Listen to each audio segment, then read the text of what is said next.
দীর্ঘ সময় পর রাতে চিকিৎসার জন্য বিদেশ যাচ্ছেন সাবেক প্রধানমন্ত্রী ও বিএনপি চেয়ারপারসন খালেদা জিয়া। রাত 10টায় ঢাকার হজরত শাহজালাল আন্তর্জাতিক বিমানবন্দর থেকে লন্ডনের উদ্দেশ্যে রওনা করবেন তিনি। বুধবার বাংলাদেশ সময় সকাল 10টায় যুক্তরাজ্যের হিথ্রো বিমানবন্দরে তাকে বহনকারী এয়ার অ্যাম্বুলেন্সটি অবতরণ করবে। সেখানে তিনি ভিআইপি প্রোটোকল পাবেন। এর আগে খালেদা জিয়ার ব্যক্তিগত চিকিৎসক ও দলের স্থায়ী কমিটির সদস্য ডাক্তার AZM জাহিদ হোসেন জানিয়েছেন, লন্ডন ক্লিনিক একটি পুরনো ঐতিহ্যবাহী ক্লিনিক, সেখানে তিনি ভর্তি হবেন এবং সেই হাসপাতালের NHS এর অধীনের একটি হাসপাতালে তাকে ভর্তি করা হবে। হিথ্রো ইন্টারন্যাশনাল এয়ারপোর্ট থেকে তাকে সরাসরি সেখানে নিয়ে যাওয়া হবে।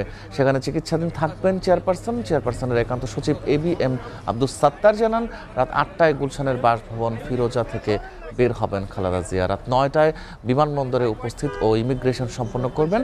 এদিকে খালেদা জিয়ার লন্ডন যাত্রা উপলক্ষে রাজধানীর হজরত শাহজালাল আন্তর্জাতিক বিমানবন্দরে কয়েক স্তরের বিশেষ নিরাপত্তার ব্যবস্থা নেওয়া হয়েছে। তাকে বিদায় জানাতে বিএনপির বিপুল সংখ্যক নেতাকর্মীর বিমানবন্দরে আগমনকে কেন্দ্র করে বিশেষ সতর্ক অবস্থা নিয়েছে বেসামরিক বিমান চলাচল কর্তৃপক্ষ।